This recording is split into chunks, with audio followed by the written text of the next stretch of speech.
Ukraine के चारों तरफ समंदर कांप रहा है। एटम बम की सुनामी के चलते समंदर में बर्बादी की लहरें उठने वाली हैं। रूस की परमाणु पनडुब्बियों से टकराने के लिए अमेरिका, फ्रांस के बाद अब ब्रिटेन ने अपनी एटमी सबमरीन को पानी में उतार दिया है। क्या है इसका मतलब, ये रिपोर्ट देखेंगे तो समझ जाएंगे।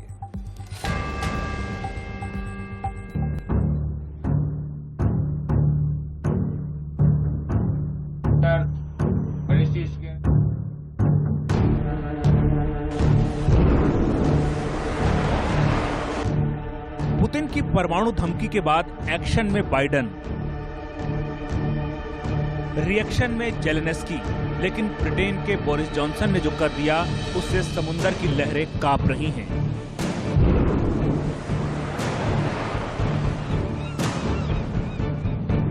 बोरिस जॉनसन ने अपने सबसे खतरनाक परमाणु पनडुब्बी को समंदर में उतार दिया है।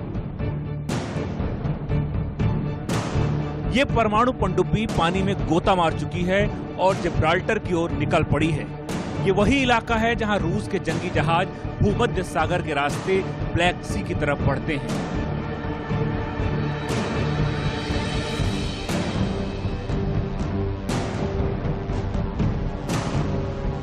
यानी इस वक्त समंदर के इस इलाके में कितनी खलबली मची है, इसका अंदाजा ही लगाया जा सकता है। इसी ब्लैक सी में रूस की ताकत मॉस्को वॉरशिप को यूक्रेन ने तबाह किया था।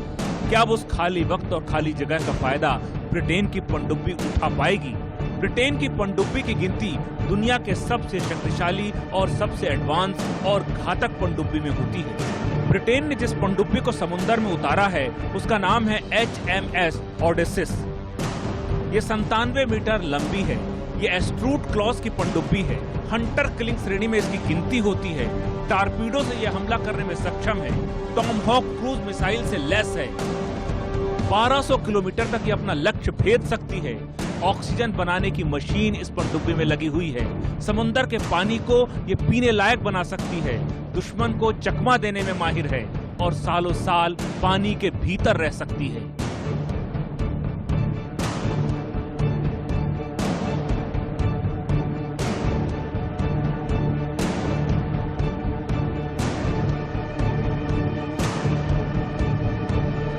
जिब्राल्टर में जब ये पनडुब्बी पहुंचेगी तो वहां इसका कोऑर्डिनेशन स्थापित होगा। वहां पहले से तैनात अमेरिका की USS जॉर्जिया पनडुब्बी से। ब्रिटेन इस परमाणु पनडुब्बी को उतारने के लिए इसलिए मजबूर हुआ क्योंकि पुतिन ने नाटो देशों को बर्बाद करने की कसम उठा रखी है। इससे पहले फ्रांस ने भी रूसी हमले के डर से परमाणु पनडुब्बियों को पहले ही समंदर में उतार रखा है। फ्रांस ने जिन परमाणु पनडुब्बियों को समंदर में उतारा है वो दुनिया में कहीं भी पहुंच सकती हैं और 8000 किलोमीटर तक निशाना साध सकती हैं और महीनों पानी के भीतर छुपी रह सकती हैं। इस तरह समंदर में अमेरिका, फ्रांस और ब्रिटेन की परमाणु पनडुब्बियां उतर चुकी हैं और इन तीनों का मुकाबला करने के लिए रूसी परमाणु पनडुब्बियां पहले से घात लगाकर बैठी हैं। 2 दर्जन बैलिस्टिक मिसाइलों से लैस हैं रूसी परमाणु पनडुब्बियां। समंदर के भीतर महाशक्तियों की एटमी होड़ से बेचैन है सारी दुनिया और समंदर की ये लहरें।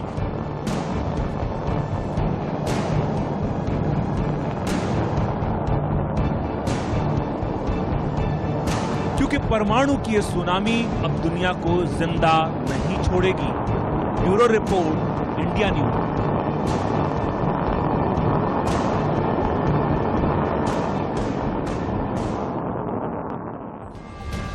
समंदर में एटम बम का सिकंदर कौन है? अगर समंदर में एटमी जंग हुई तो किसके हक में फैसला जाएगा, किसका पलड़ा भारी पड़ेगा? दुनिया में परमाणु पनडुब्बियां कितनी हैं? देखिए, अमेरिका के पास 52 हैं, रूस के पास 17 हैं, ब्रिटेन के पास 8 हैं, फ्रांस के पास 7 हैं, इसके अलावा चीन के पास 7 हैं और भारत के पास 1 है।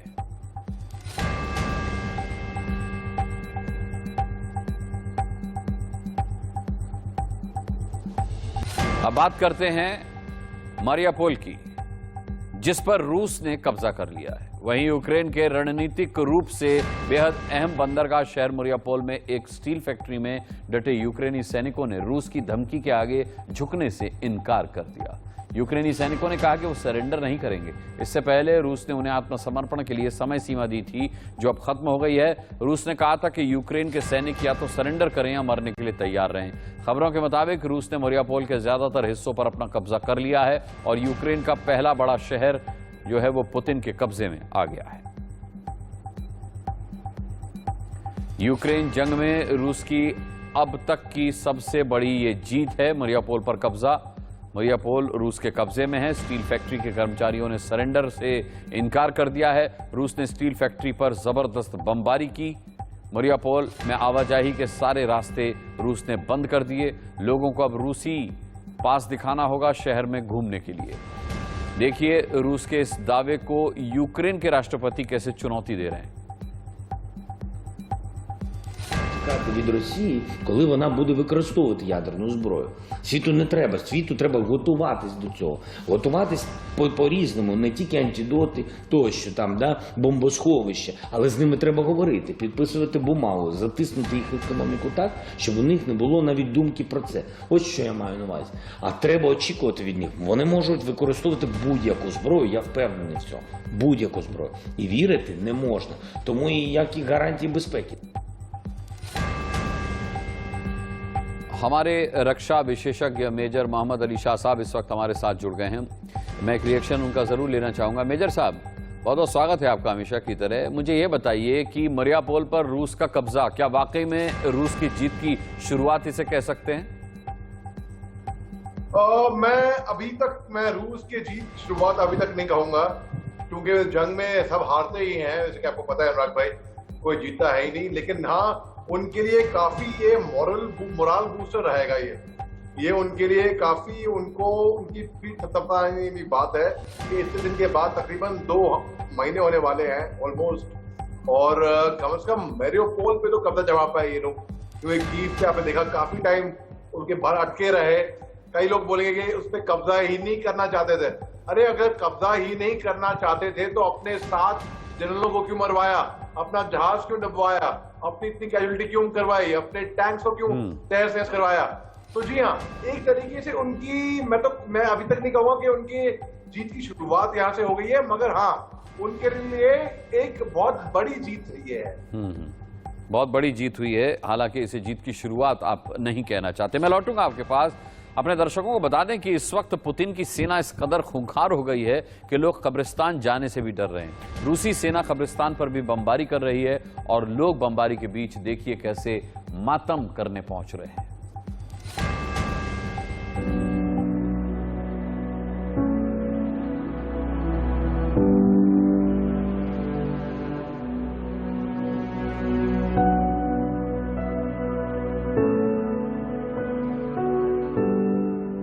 उत्तरी यूक्रेन के इस कब्रिस्तान के दरवाजे पर साफ साफ लिखा है कि इस कब्रिस्तान में बारूदी सुरंग बिछी है, सावधान रहें। लेकिन अपनों का गम क्या होता है, ये कोई नतालिया से पूछे, जो इतने जोखिम के बाद भी इस कब्र पर शोक मनाने पहुंची हैं। यहाँ रूसी हमले में मारा गया उनका 23 साल का बेटा दफन है। We were afraid, thinking maybe some of the Russian fascists are still here and will blow up the grave. Поставили ту, яку він був. We put a photo of him there, how he always was, always smiling, always cheerful, always positive. Завжди на позитиві. He had many friends who came, who responded to us, who phoned him from all over Ukraine. Телефонували з усіх міст України. ये कब्रिस्तान रूस की सीमा से 23 मील दूर है और ये 1 महीने तक रूस के कब्जे में था। मार्च के आखिरी में इस कब्रिस्तान पर दोबारा यूक्रेन का कब्जा हो गया है, लेकिन बमबारी इस कब्रिस्तान पर अभी बंद नहीं हुई है। कब्रिस्तान की मैनेजर ने बताया कि कोशिश करके आसपास के कुछ इलाकों से बारूदी सुरंग हटा दी गई है, लेकिन अभी भी इस कब्रिस्तान में कई जगह ऐसी हैं जहां जमीन के नीचे बम दबा हो सकता है। Bureau report, India news.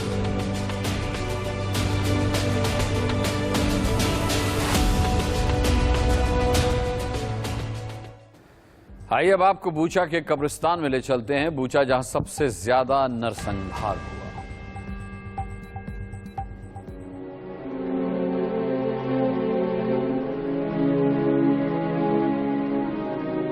My Sasha was 32 years old, a wonderful man, a patriot, wonderful son. Прекрасный сын.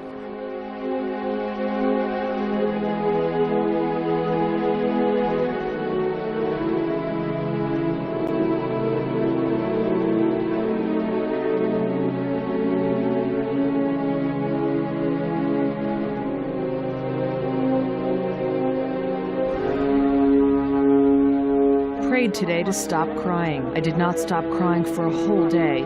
It is very difficult. It is very difficult to talk about war. We need to come to our senses first and then talk, because we have survived these horrors and we are constantly crying.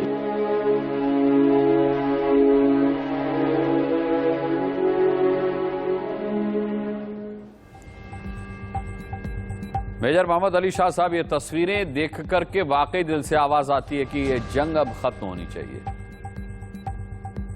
बिल्कुल अनुराग भाई, बहुत दुख होता है और बहुत ही दिल रोता है कि देखिए कि भाई क्या हो रहा है वहां पे। हल्का सा यहाँ पे कहीं पे भी तकलीफ हो जाए तो मतलब पूरी दुनिया को बहुत ही मतलब क्या बोलूं मैं अनुराग भाई, मैंने खुद अपनी आंखों से खून खराबा देखा हुआ है। मैं सरहदों पे रहा हूँ, जम्मू कश्मीर के बॉर्डर इलाके पे, जहाँ पे 30 मीटर के फासले पे था मैं। अनुराग भाई, एक छोटा सा वाक्य मेरे को याद आ रहा है। मेरे फादर ने 71 की जंग लड़ी थी, तो उन्होंने बताया था कि उन्होंने बताया नहीं एक्चुअली, हमने उनकी किताब उन्हें जब लिखी उसमें पढ़ा, उन्होंने कहा था जब 71 में फील्ड मार्शल सैम मैरिकशॉ, तब जनरल सैम मैरिकशॉ थे, वो आए मुआयदा करने के लिए। वो लोंगेवाला पोस्ट पे थे, बॉर्डर फिल्म देखी होगी आपने, बॉर्डर पे बिल्कुल लोंगेवाला पोस्ट पे थे। तो जहाज में फील्ड मार्शल सैम मैरिकशॉ उतरे, उन्होंने बोला 3 पॉइंट। पहली पॉइंट, मैं आपको सरहद के उस पार भेज रहा हूं, जीत हमारी होनी चाहिए जी।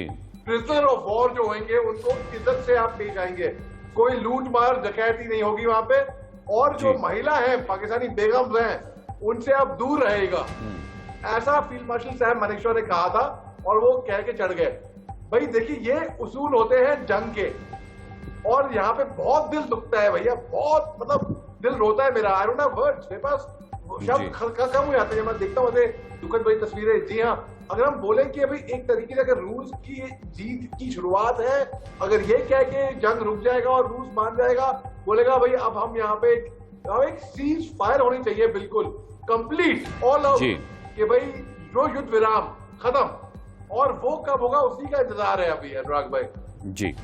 चलिए मेजर मोहम्मद अली शाह साहब, आज हमसे जुड़ने और बात करने के लिए आपका बहुत बहुत शुक्रिया हम करना चाहेंगे। और अब आगे बढ़ते हुए आपको दिखाते हैं इस जंग की 20 अपडेटेड तस्वीरें, जिसमें भयंकर तबाही है, दर्द है, नुकसान है, और इतना नुकसान है जिसकी कोई सीमा नहीं।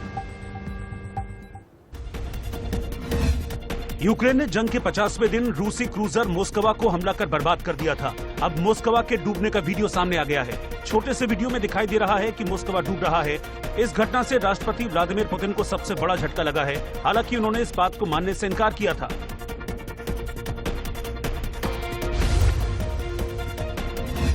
यूक्रेन के खार्किव में रूसी हमले का दिल दहला देने वाला वीडियो सामने आया है। इस वीडियो में दिखाई दे रहा है कि घायलों को अस्पताल में भर्ती कराने की कोशिश की जा रही है। उसी वक्त रूस फिर से हमले शुरू कर देता है। वहां मौजूद लोग हमले से बचने के लिए भागने लगते हैं। इसी वीडियो में दिखाई देता है कि किस तरह से एक स्वास्थ्यकर्मी एक घायल मरीज को छोड़कर वहां से भागता नहीं है।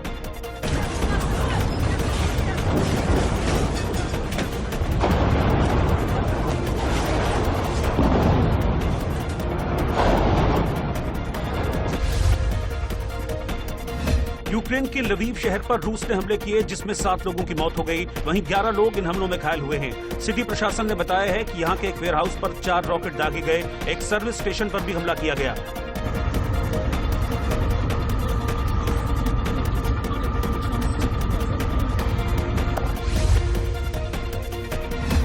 यूक्रेन में लुहांस्क के रुबिज्ने में यूक्रेन ने रूस के टैंकों पर हमले किए। इस हमले में रूसी टैंक में आग लग गई।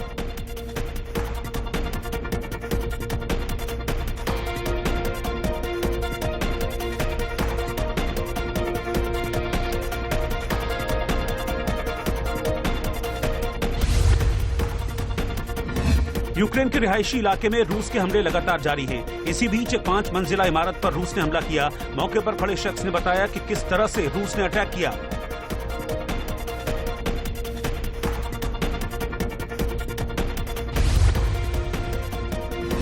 यूक्रेन का दोनेत्स्क शहर रूस के सुखोई Su-25 की उड़ानों से दहल उठा। रूस के सुखोई विमान यूक्रेन में हमला कर तबाही मचा रहे हैं।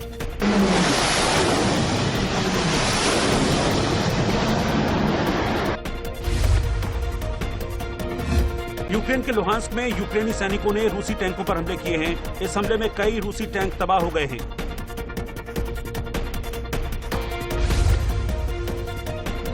यूक्रेन के खार्किव में रूस लगातार हमले कर रहा है। यहाँ के लोग हमलों के बीच रहना सीख गए हैं। एक वीडियो आया है जिसमें दिखाई दे रहा है कि किस तरह लोग अपने काम से बाहर निकलते हैं। इस बीच हमला हो जाता है, लोग बचने की कोशिश करते हैं और जो बच जाते हैं वो फिर से अपने काम पर निकल पड़ते हैं।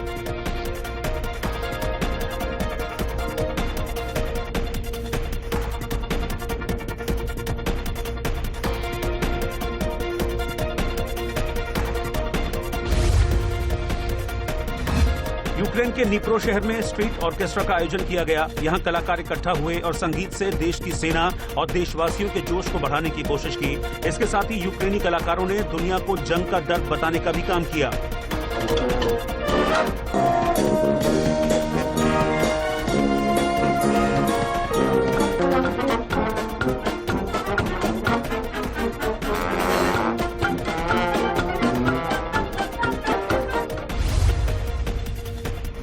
पोप फ्रांसिस ने यूक्रेन को क्रूर और मूर्खतापूर्ण लड़ाई में घसीटने के लिए रूस की कड़ी आलोचना की है। इसके साथ ही पोप ने दुनिया भर के नेताओं से शांति की कोशिश करने की अपील की। Have been filled with fear and anguish, as so many of our brothers and sisters have had to lock themselves away in order to be safe. रूस यूक्रेन जंग के दौरान युद्ध का एक वीडियो सामने आया है। यहाँ एक तबाह हो चुके घर के भीतर से सैनिक लड़ाई करते हुए दिखाई दे रहे हैं। दोनों पक्षों के बीच जमकर फायरिंग हो रही है।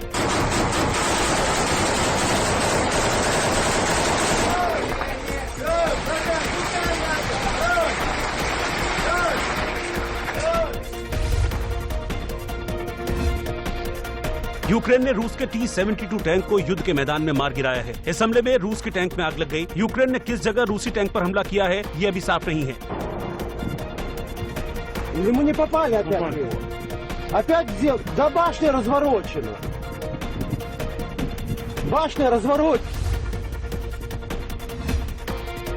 रूसी वायुसेना ने Mi-28-9 हेलीकॉप्टर से यूक्रेन के सैनिक ठिकानों पर बमबारी की। रूस ने वीडियो जारी कर दावा किया है कि इस हमले से यूक्रेन को भारी नुकसान पहुंचा है।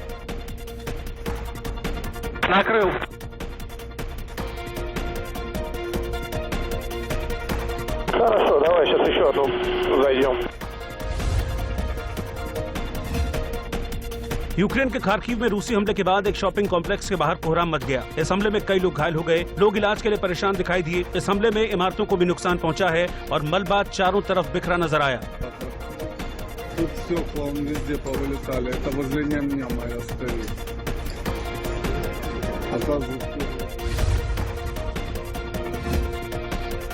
यूक्रेन का मारियुपोल शहर रूस के लगातार हमले के बाद तबाह हो चुका है। मारियुपोल का एक ताजा वीडियो सामने आया है जिसमें पूरे शहर में हर ओर बर्बादी दिखाई दे रही है।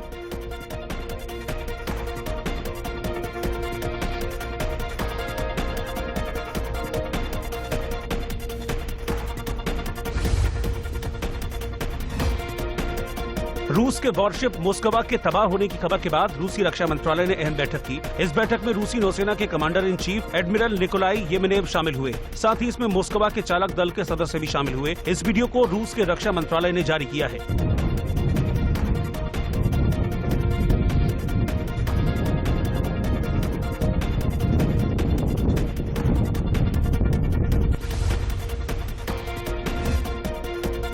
यूक्रेन के खार्किव में सोवियत कमांडर जॉर्जी जुकोव के स्मारक को ध्वस्त कर दिया गया। जॉर्जी की मूर्ति को यूक्रेन की सेना ने तोड़ दिया। खार्किव सिटी काउंसिल की प्रेस सर्विस संस्था इसे तोड़ने का विरोध कर रही थी। हालांकि मूर्ति तोड़े जाने के बाद कोई बयान नहीं आया है।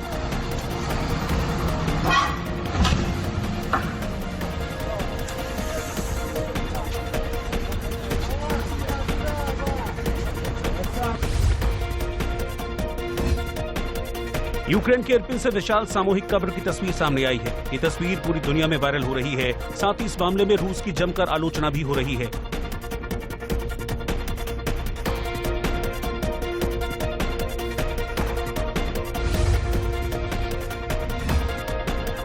यूक्रेन के कीव लौटने वालों की भारी भीड़ दिखाई दे रही है, जिसके बाद सड़क पर जाम लग गया। इसी बीच प्रशासन ने ट्रैफिक जाम का वीडियो जारी कर लोगों को आगाह किया है। प्रशासन ने कहा कि यहाँ अभी भी हवाई हमले हो रहे हैं, इसीलिए शहर वापस न लौटें।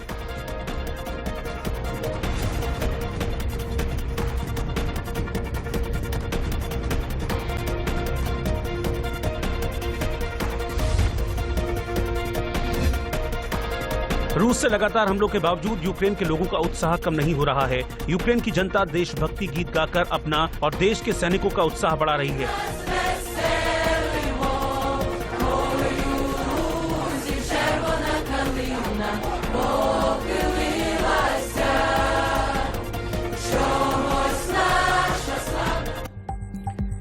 इसी के साथ जागते रहो में आज के लिए इतना ही। अब कल रात 9 बजे आपसे फिर मुलाकात होगी। तब तक के लिए अपना बहुत बहुत ख्याल रखिएगा। आज के लिए मुझे इजाजत दीजिए, लेकिन मैं आपको उन तस्वीरों के साथ छोड़े जा रहा हूं जहां लोग शांति के लिए अपने तरीके से प्रार्थना कर रहे हैं। आज के लिए बहुत बहुत धन्यवाद।